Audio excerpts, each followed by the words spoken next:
The streets of Ubud are in chaos.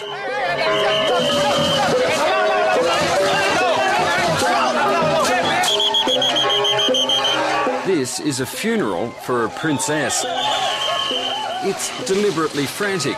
The object is to ensure that the princess's spirit doesn't accidentally find its way back to Earth. Even by the standards of Bali's normally extravagant funerals, this is extreme, befitting a woman regarded in her lifetime as a goddess.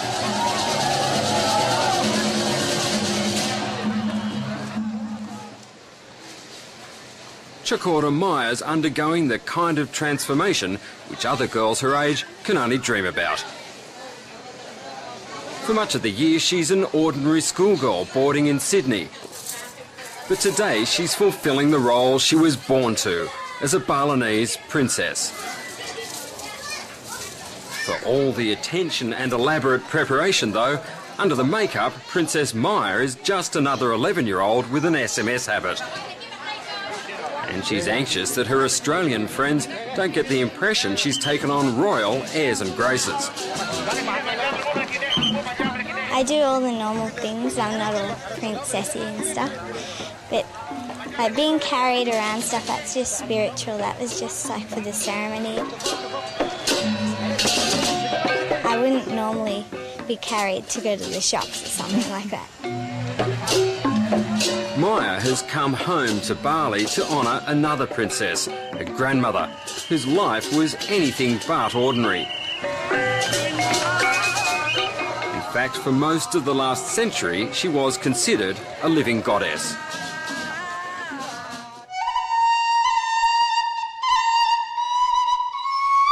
Chokorda Istri Mutta was born in Ubud 94 years ago.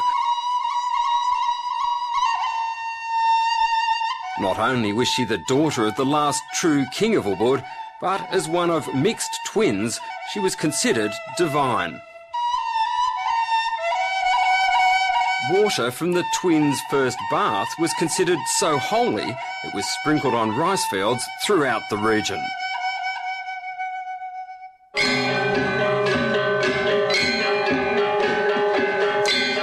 In the months since the princess died at the royal palace, it's fallen to her family to organise a procession and cremation on a scale not seen in Bali for generations. As long as we know, this is the biggest one. I think no more, not anymore, because this is the last princess of the king of Ubud.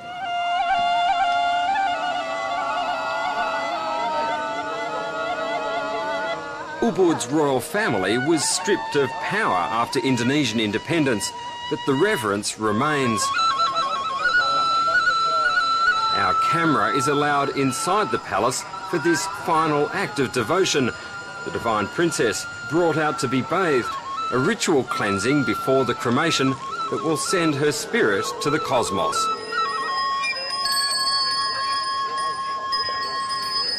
A Hindu high priest ministers to the partially mummified body, while courtiers dress the princess with jewellery.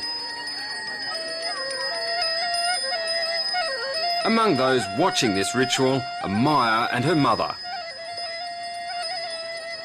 To watch the body washing and to see the love and care, and it's just a normal thing to be with a dead body, I guess, whereas in the West it's hidden away and nobody knows, and to look at it wasn't so difficult. I've seen a few dead bodies in my time in Bali, but touching one was a different experience. It was nice to see her and say goodbye again.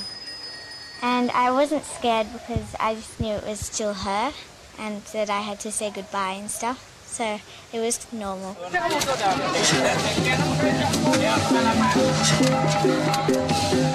The princess goddess is ready to make her great voyage back to the cosmos, and she won't travel alone. In a coconut grove not far from the palace, they're bringing up the dead.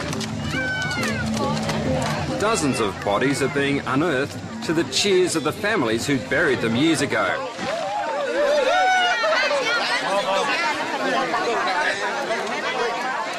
This is very important because we release the body from the earth and then the body can be united with the universe itself, you know.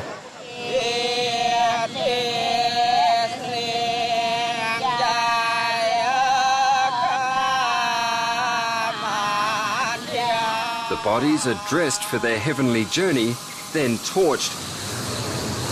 The remains will join the princess for a last act of devotion in a few days' time.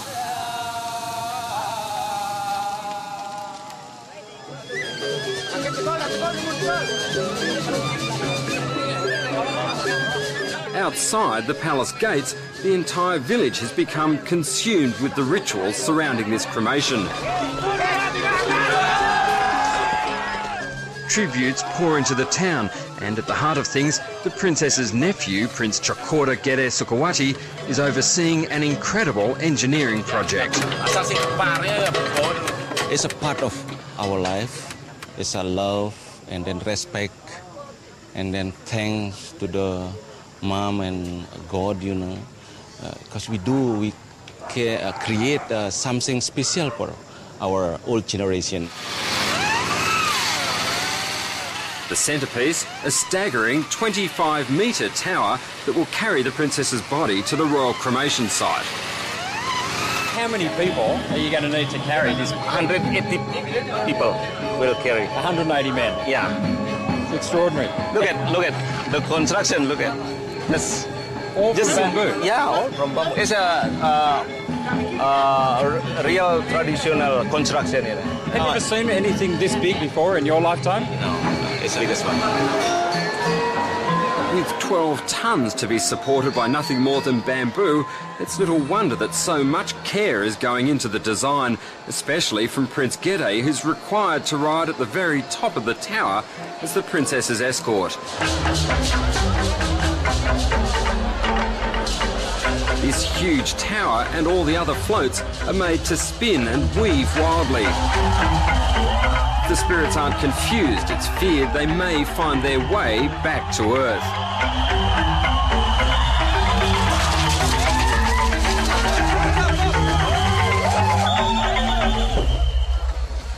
Finally, the pyre is lit, and the princess's soul freed to join the universe. The end of a royal era and of a woman remembered as both human and divine.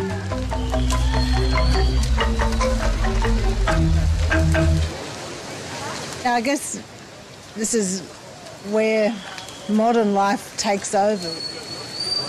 Maybe the old times are ending and it'll be a new generation's taking over. It'll never be the same again, I guess. People who still have those memories and the experiences from the old times are fading out and new times are coming for the whole family, I guess.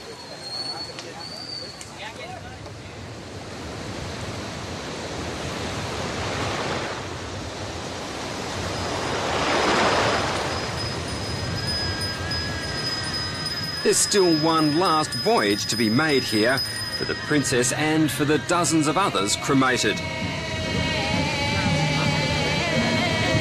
Ash and water must mix to complete the ritual.